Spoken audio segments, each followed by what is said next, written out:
Good evening, everyone, and thank you for joining us on our homesteading series. Tonight, we're going over planting field crops with Rob Young of Young Harvest out of Charlestown, West Virginia, over here in the Eastern Panhandle. So I'm going to get started with a few short descriptions of some programs here at the department, and then we'll go straight into Rob and Young Harvests.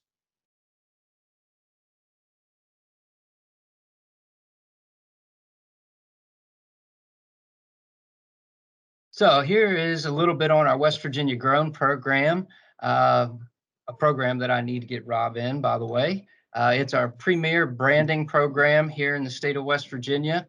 And this is a nice little outtake of our new West Virginia Grown directory that gives a little rundown of each member, what they do, where they're at, what they have to offer. And it's just a nice printed color directory of all of our members.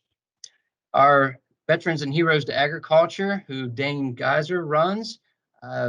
Email contact is down here in the bottom right-hand corner. You can also grab that information off of our website, but tremendous program, lots of scholarship opportunities, and Dane is just fabulous to work with. Just recently had a baby as well, so you might not catch him for the next couple of weeks, but yeah. Dane is wonderful, so check out the Veterans and Heroes to Agriculture program. Planning coordinators, which is my position here in the Eastern Panhandle. I'm Nathan Bergdoll. We also have Kacey Gantzer in the Northern Panhandle in the orange, Lacey Davidson in Ferguson in the southwestern portion of the state, and Ashley Amos in the purple in the southeastern part of the state. Michelle Parsons, who is with us this evening as our Assistant Director of Business Development. And don't worry, if you're not in one of these areas on the map, don't fret. We'll take care of you, so please just continue to give us a call and we'll try to assist you to the best of our abilities. Okay, with that being said, I'm going to fire up Rob's presentation here and video, and then if you have any questions, please just keep your mics and your videos cut until we get done with the video. Put any questions you may have in the chat box, or at the end of the presentation, if you want to come off mute, kick your video on and ask Rob any one-to-one questions that you may have on the topic, or probably anything that's not really on the topic. He'd probably be able to answer that for you as well. Just had a great time while I was at Rob, so thank you for that, Rob, and just an inspiring person to be around. So really appreciate you all for joining us, but big thank you to Rob for taking this time out during the beautiful season that we're in to participate in this with us. So with that, I'm going to stop rambling and let's get to Rob.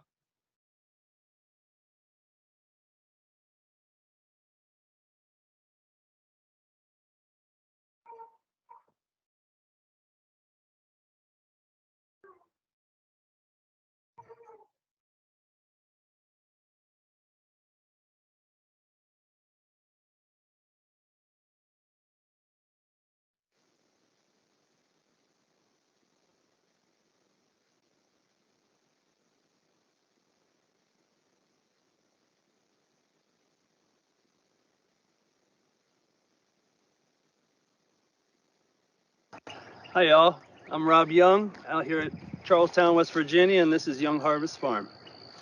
We're out here to give you a little idea of how we begin our field prep and our beds, getting them ready for planting here in the spring. We got a couple different situations we're going to run you through. Some of our field crops out here, things we're going to grow, and then we also have some crops that are under cover, and we also have some that are a little more intensively managed for leafy greens. Now, looking out here, this field last year was pretty much our sod field, like you see out further out beyond the fence.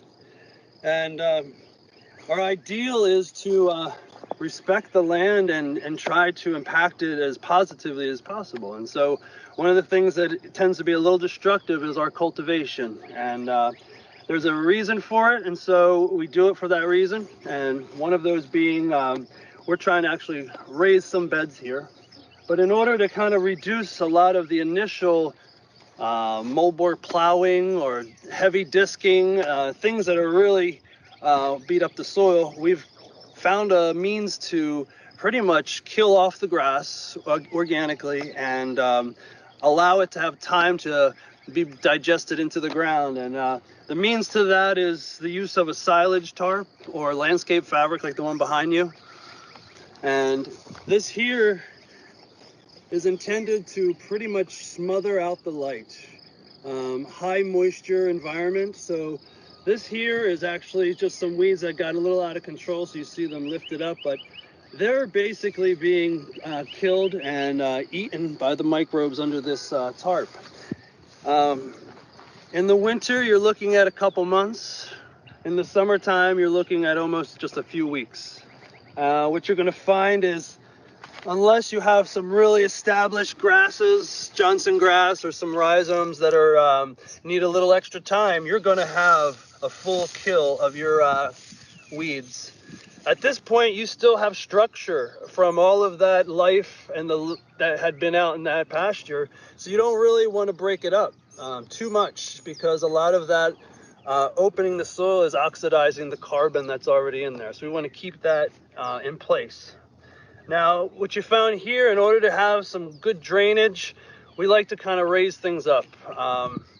If you don't have the right tools, I wouldn't say it's 100% necessary, but it does allow, if we have excessive rains, for it to kind of shut off a little bit and not have such wet roots.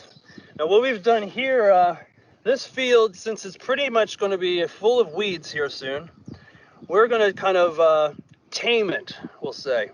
Now, this field will be planted to some potatoes, from which, prior to planting them, we're going to add some basalt rock. We like to think of these amendments as adding the minerals that aren't present, and a soil test is typically the means of understanding that. But generally, most soils need some form of mineral, and a very good one would be a basalt rock, a volcanic ash rock, something that has an array of minerals. If you find that your pH is around something, or your ground's tight, you may add some gypsum, but here's your chance to put it in. We're also going to add some organic matter. We don't need tons, because it is sometimes challenging to get a hold of, especially if you're trying to make it and you don't have animals bedding and things of that nature. Some recommendations would be, locally, we have the Charlestown racetrack, and a lot of their horse bedding is composted for mushrooms, so we get the spent mushroom compost. We utilize leaf compost, things that the municipalities may have. Nice to have them broken down a little bit, maybe a year old. We've also made our own. We've utilized old potting soil that had peat moss, so any form of organic matter to try to feed the soil and open it up a little bit, get this clay to loosen up. So what we're going to do is add a little bit of compost down the middle along with the basalt rock powder. And traditionally, I would add just sparingly a little bit of chicken manure or alfalfa meal. All right, guys, now imagine we've just thrown our basalt rock down, which I can give you a little example over here. Here's our mineral base here. We've got our mushroom compost that we've laid out. We've got a little blend of some pasteurized chicken manure. This has a little bit of rock phosphate, some bone meal, and I think some kelp, maybe even some cottonseed meal. These are just some slow release, a little bit of fast release. I don't like to put a lot, because often too much is hard to take away. So we add a little bit and we supplement our plants otherwise, but this has had basalt rock added, a little bit of the mushroom compost, and just a little bit of this mix of fertilizer.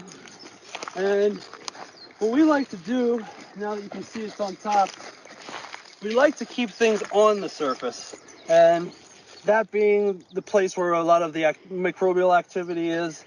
And one way to slightly make a nice seed bed that is not overly cultivated is to use a tool that we've found called a power harrow. And the difference between this and a rototiller is instead of it impacting in the downward sense and inverting soil, bringing it up, this one more or less churns it in a fashion that I can only go an inch or two is usually ideal. Something where it's easy to just put your hand in. Now, what we're going to do is this soil eventually will get looser and looser as its life is allowed to just thrive. Will tend to occasionally bring a broad fork through here. If we found that this has got a little bit of a hard pan for some reason, it's a little bit of effort, but a broad fork will open it up without turning it. But generally, by just cultivating the top, we find that the life that's let be underneath keeps the soil open. We get roots traveling down, and it works real great. I can do a quick example of this, how this works.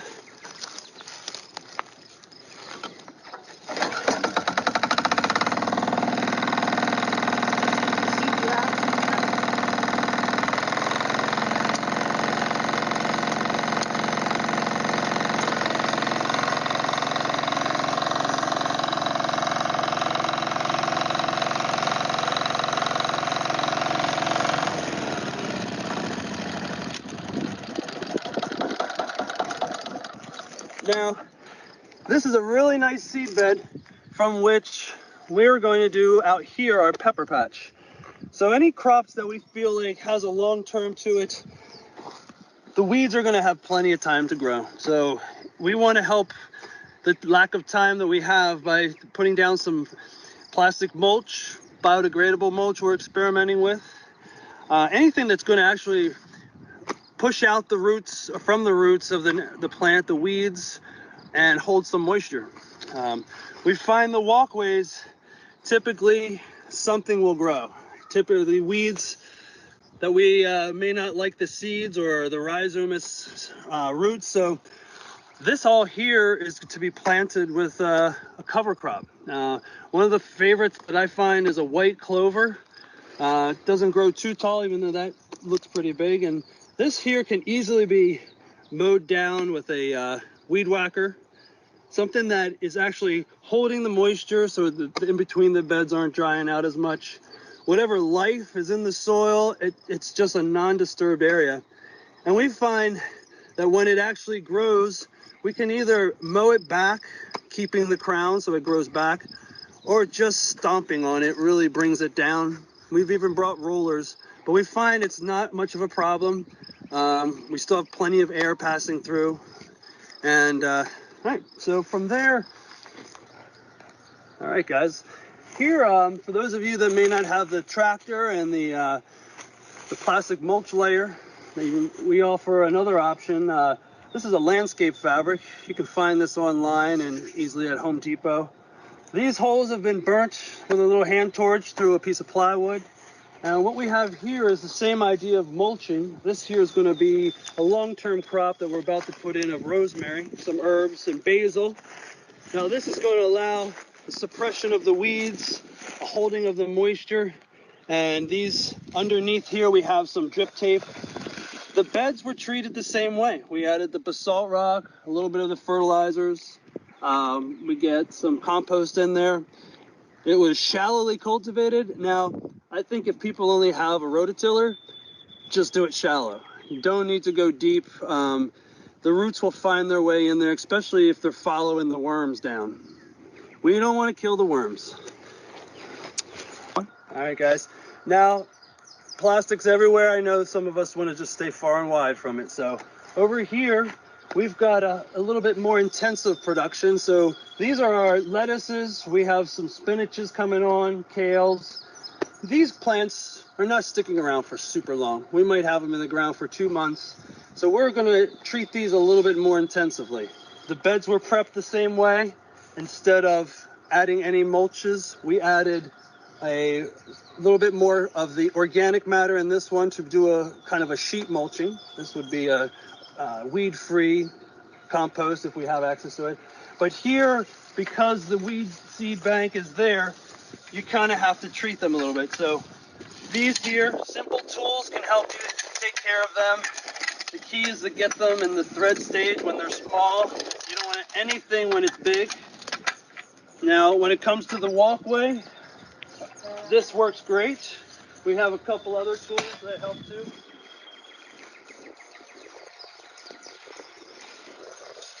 When it comes to weeds within the beds, we use tools that will raise some of the soil up, kind of do some smothering.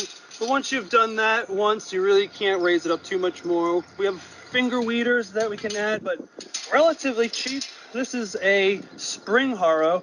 You can basically use a leaf rake. Maybe take a couple tines out of it. You're going to want your plant to be a little bit established, and you want to do this before the leaves get broad like this lettuce. However, I can cut this lettuce, harvest it multiple times, and just after a harvest, I can run this rake. Now this rake is going to disturb those thread stage weeds that have very little resources to survive being brought to the sun. So once that little guy has been disturbed, ideally you do it in the afternoon, not before a rain. Maybe 1 or 2 passes, but this about 10 days after your seeds come up, or you put your transplants in, every 10 days, give it a nice rake, come back through. That is going to take care of 90% of your weeds. And from there, when they come up, you can see them, easy to manage. We also have some techniques that we can start prior to seeding this bed. We can create a stale bed where we prepared this bed, all the amendments, we prepped it with the power harrow, and we watered it as if we seeded it. And from there, the weed seeds come up, maybe it takes a week. We can either torch it, not disturbing and bringing more weed seeds up. We can shallowly cultivate it, spring tooth harrow it. We basically eradicate them, and then we can sow a pretty heavy seeding of greens. Great. Hello guys. Here we have another situation where we have established a walkway cover crop, which makes it a little bit more challenge for us to take our cultivation tools to put some the fabric on. So we've tried an experiment where we're using some biodegradable plastics which break down. We've laid this over top of a prepared bed with drip tape. This has been having a light covering of whatever organic matter, and this has been seeded to pole beans that we're going to train up. And for the most part, this is going to remain weed free. If we wish, we can overseed it once the beans have come with carrots, things that will break through this plastic mulch that I don't anticipate lasting more than a couple weeks. It's going to block the initial sprouting of these weeds, little grasses that might have been under there. And from there, we're going to have a dominant crop that's going to take up the space. What we also like to show you is a broad fork. This is that from which once we, and I like to think of it maybe once a year. It's very easy on the back, and it's just a simple opening up. This is particularly good in places that you feel like the fork doesn't go down. If you get a nice penetration, you're pretty good. Now this allows the moisture to go through. Sometimes you have organic matter that will percolate through. That'll just get it down more. Here's another example of one style of bed prep that we do.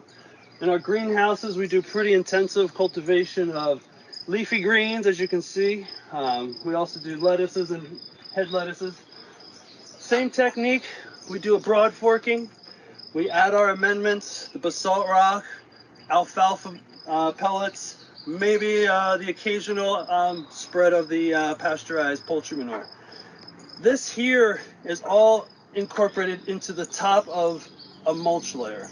Now, one idea that I found long ago was that if I could just smother out the weed bank from down below, now you can see my hand just going down into there. That's real loose. Now here's the clay. That clay is full of beautiful dirt, lots of humus. You can see little worms crawling around in here, but I don't like that clay to come up. I like that to stay buried. Get back down there. And what I like is that old potting soil, that leaf compost, that mushroom compost.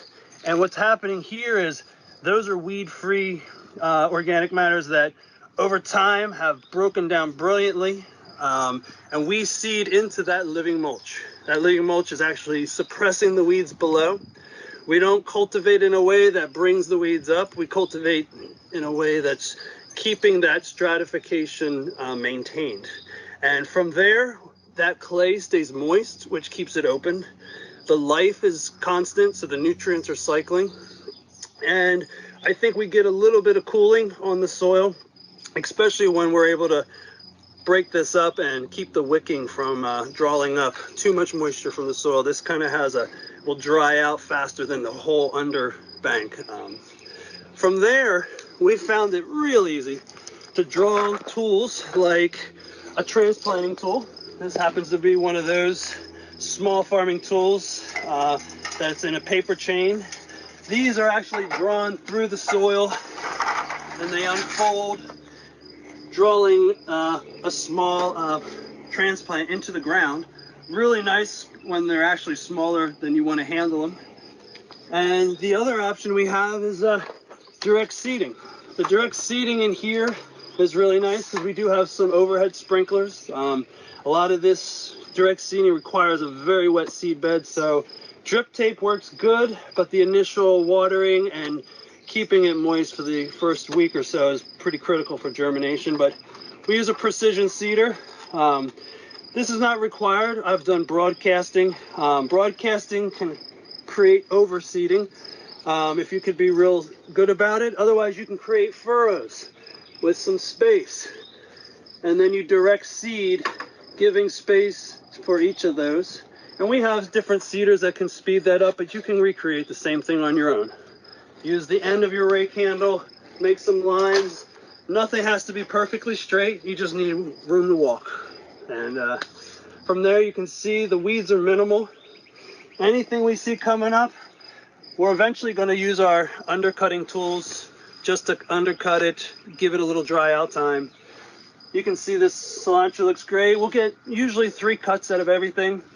Then we pull it all, put all the organic matter into the compost pile, and then we start over. We fork it if needed, add a little more organic matter if needed, do a little bit of amending, and usually it's planted in the next day or 2 right after being pulled.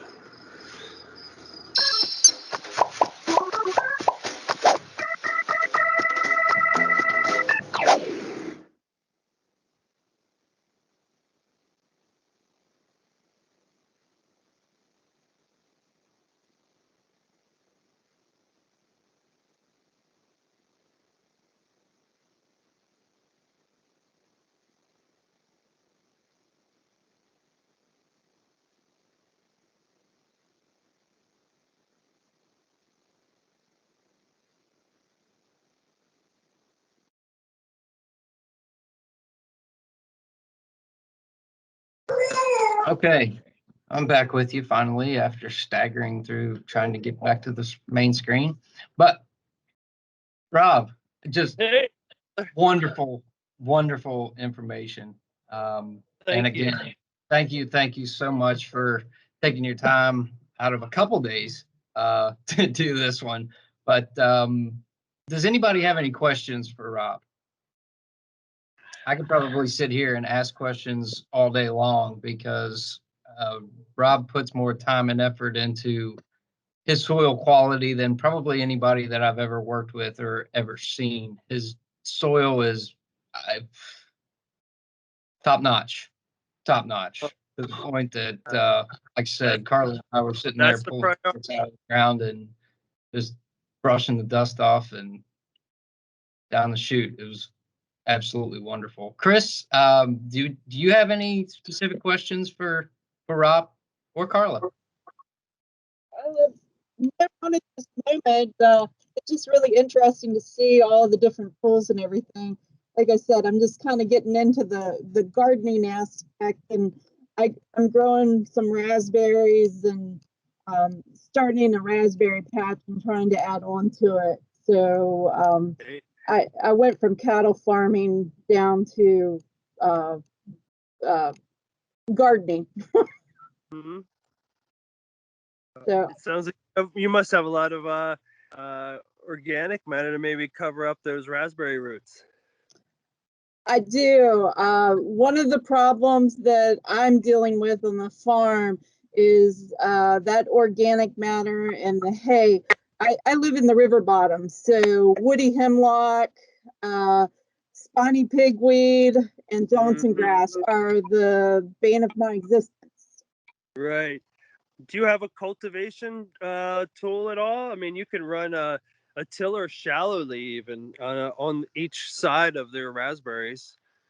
And then once you exhaust some of those weeds, cover them up. Much as that organic matter as you can get weed free. That's what I've done. I actually added some more, broke some ground, extended the garden out, and then basically I've did 6-foot centers on my rows, and in between the rows I put the woven fabric, geotech fabric, down to eliminate the weeds. But in between the raspberries, that's where I'm having some issues of keeping that down until those get established.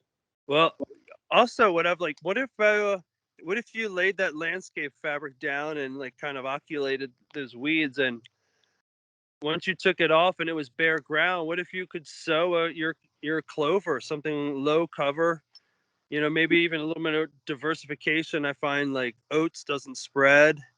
A little bit of daikon will open up your soils, and let those things go to flower, attract some beneficials. Something to just keep it alive. But sometimes I feel like that life, if it's a weed, sometimes it encroaches. But if it can be like a living thing that stays in its place, that's appropriate. Especially if you can just flail mow it or mow it down, and that organic matter just gets to be right there in place. And it's bare ground seems less productive. Right. Right now, what I have in the garden or in the patch that I just did, I just planted about 150 plants, and I have one small high tunnel, NRCS high tunnel, and I have 4 rows of raspberries in that, and I've been going for 4 years on that. So, wow, so dry. That's good. Yeah. So I'm just trying to extend all of my raspberries out, and hopefully, get to where I can start selling the raspberries. Right now, I'm freezing everything and having jam and syrup made commercially, and pretty much sell out of that. Oh man, I know. Well, we're a little closer to the DC market scene, but man, raspberries fly. We wish we had some of yours. We'd help you sell them. We're just getting a patch established here. It's just we have so many things going on. They're one of those things, you either get them to the market or you get them to the preserve jar. Exactly. And it seems to be that they are kind of a fragile fruit. So, you have to be able to move them very quickly. So, and out of the high tunnel, I don't get enough to actually sell and have like I'll probably get about 100 pounds, 120 pounds a year out of the high tunnel. So right now I'm going to sell those, but just trying to establish a new outside patch is that would be, because truthfully, if you have a high tunnel, I mean, I don't know how much time you have, but raspberries, they'll produce for a couple months out of the year. But whether you're doing spinach, simple lettuces, carrots, your high tunnel is a year-round production, and it would be nice to utilize it that way. And the brambles do well in this area outdoors. You might have to space them out a little bit and manage them, but you probably can get a pretty good crop, especially if you get some different varieties to stagger it out. And but I'll admit, I've always been tempted to put some specialty crops in the greenhouse, but there is a market for fresh leafy greens out there.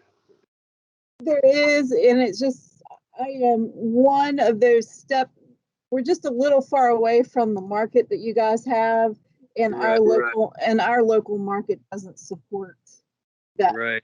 pretty much that. So Yeah. Well, I'll tell you what, people run to fruit, so you're smart to do something sweet.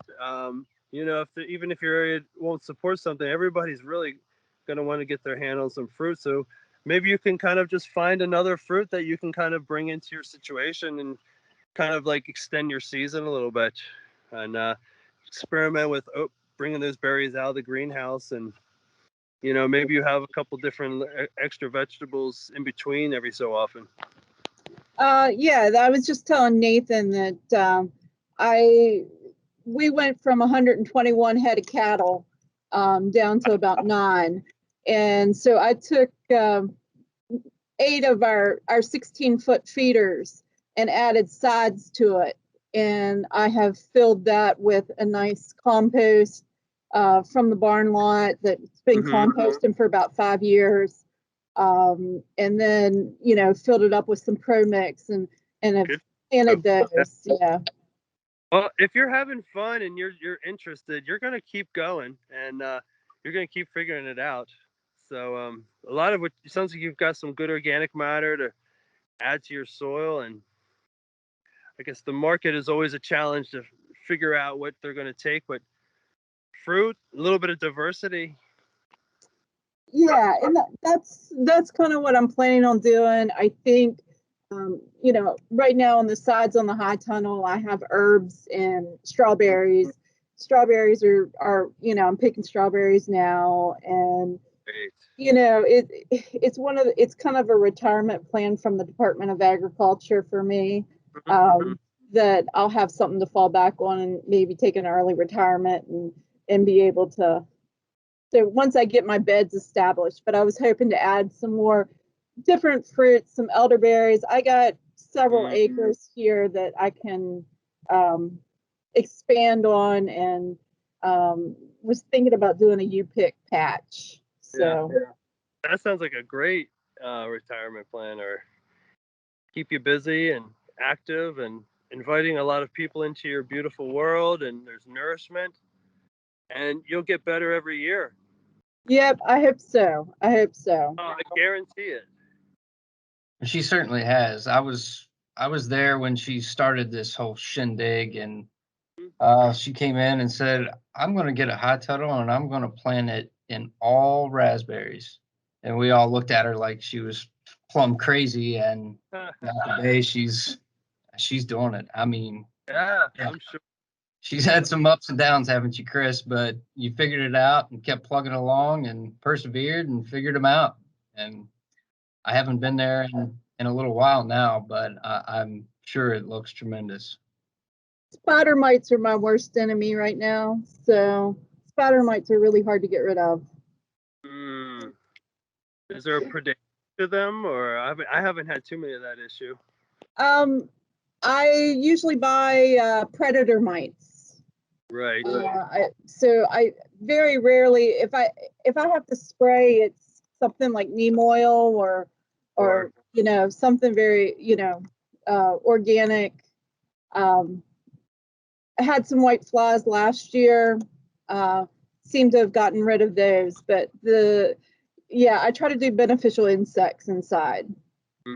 Yeah, I agree. And sometimes it takes a little bit of time before their populations kick in. It's almost like those aphids or whatever's bugging us gets the upper hand before our allies do. But sometimes, you know, it takes, you know, it is a tricky balance to find. It is. So I am, you know, I start picking, like my berries are in bloom right now, and I'll pick up until November. Wow. Good for you, buddy. Sounds like all right, guys. Does anybody else have anything for Rob, Michelle, Carla, Patty? Do you have anything else for Rob on any tips that he can give us for planting, soil, tools, tricks of the trade, what not to do? So is the basalt rock like almost like a multi-mineral supplement type of thing, or what's the Exactly. part of it So as a the additive? basalt is probably an ancient volcanic rock. Typically, there's various ones around. Blue Ridge basalt happens to be one of those pearls. Has I think I recall 57 essential minerals. So you're basically putting those minerals which your body needs in the soil, and yet your plant can't utilize them until they're utilized by the ecology and the soil food web, and that synergy unlocks and a lot of our nutrients are there. Look at the forest. Nobody's fertilizing the forest. Nobody's cultivating it. So we're trying to just mimic some of the things that are just working out in nature. And those basalt rocks, when we had glaciation and such like that, that's similar things. They're just rocks powder put into a powder form, increases their surface area, makes them more digestible, and it's actually put into the food web. And it doesn't take a lot of certain trace minerals, as you probably know, to make certain ideal enzymes and proteins and that we need for our health. So it's pretty easy to put it in there. You feel good about yourself. You're you feel like you're getting it from the ground up. That's awesome. That's awesome.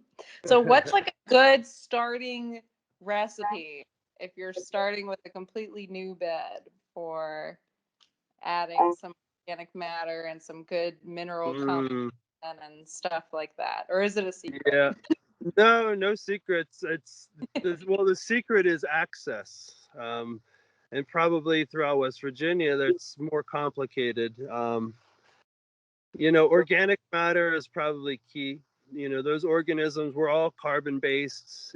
We like our vegetables or dead vegetables, whatever it is.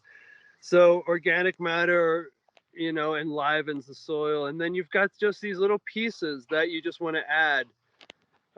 Truthfully, one of the other amendments that is much cheaper, you can get basalt rock through the mail if you don't need large quantities, small home garden, not a big deal. But there's certain companies that are harnessing seawater, desalinating it maybe a little bit, but the idea is erosion runs to the sea, and all those minerals are saturated. So if you put on minute amounts, you're actually putting on trace minerals to your soil.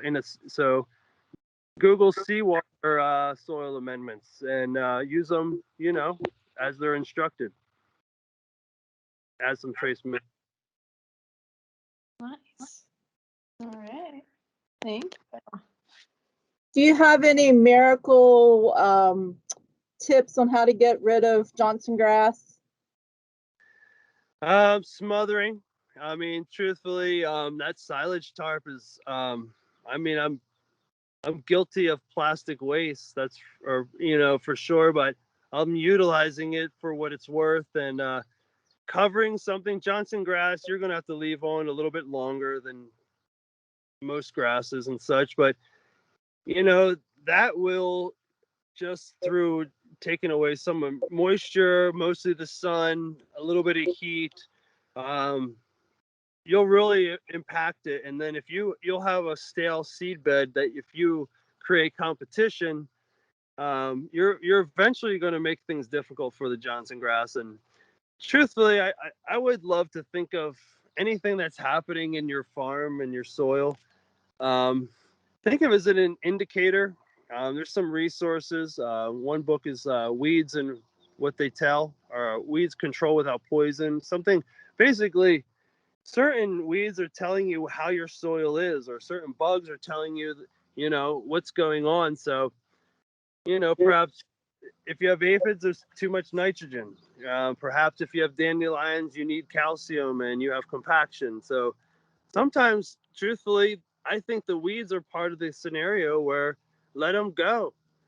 maybe don't let them go excessive, mow them back, you know, don't let them go to seed so they ultimately spread. But, you know, weeds are probably better than bare soil. Well, right now my problem is I have it in my high tunnel, and it's in between the berries, and it's really hard to get rid of. Yeah, I would suggest some silage tarp. A lot of times they're made with black on one side, white on the other. And I mean, you might have to cut it to fit your rows, but you'd have it for that situation in the future. And like I said, it will eventually work. It's just a matter of time. And then you can start from scratch and reseed it with something more productive, you know, like a little bit of diversity, get something like going down, some daikon, some oats, you know, they add some carbon, the vetch will climb it, and the clover overall will probably last the longest. Okay. Good luck, my friend. Thank you. Yeah. Yeah, I wish I could that's try tough some of one, your Chris. berries. Yeah, I'll Yeah, have to send some over. I missed that. What was it again, Chris? I said I'll have to send some jam and syrup over. Oh, wow. I come both of your ways fairly frequently. I can't promise that all the jams or berries will end up exactly where they need to be, but most of it will. Most of No worries. it. Or you can just hop in the truck and head back with me, Rob. I mean, I'm sure we would. Truthfully, Nathan, I would love to explore all the farms you get access to, brother. We would all love to see each other. Yeah, I love my job. I will say that. I love my job. I can tell you carry an enthusiasm that I can relate to. Well, I appreciate that. Nothing like yours. Boy, I had a blast at your place. Carla and I were just bouncing around, and the dog. I mean, it was awesome. So, again, I appreciate it. Does anyone else have any further questions for Rob and tidbits for picking his brain while we can? What is that name of that amazing wheeled skateboard thing you have? That's my one wheel, and you should come over and play with it. Yes. So that you get hooked and get one, and we go riding. Yes, that sounds amazing. Yes. Yeah. All I look working with you, Carla. I mean to get back with you on your text and all, but exciting things you're doing too, buddy. Thank you. Yeah, looking forward to it. Thank you for it's always good to learn about all this stuff. Thank you guys, even though just small fry gardening over here, but appreciate it. It's a beginning. Absolutely. It takes all of us learning from each other. So I appreciate you all for joining us. We'll get this posted to our YouTube channel. I believe we all know each other here, or at least a couple of us do. So if you have any further questions, happy to connect anybody. If you guys want to speak with one another. And I think we just all need to pack up and take a field trip back out to Rob's sooner than later, because it was phenomenal. Maybe I butchered that video on purpose just so I could get back out to Rob's and have to go back out and reshoot it. I was impressed. I was kind of by the way, Rob, this isn't going to work. I'm going to have to come back out and eat your carrots, man. Sorry. You taste some of my tomatoes, man. Behind me, we just strung up 900 tomatoes in this house. My God. 900 tomato plants and not a weed on the whole property. So, Rob, we're going to hold you to that. Patty and Chris and Michelle and I are going to come visit, and of course, Carl. We're going to field trip at Young Harvest in Charlestown. So, with that, thank you all. Great job, Rob. Thank you so much, brother. And you all have a good evening. Thank you. Thank you too. Bye. Bye.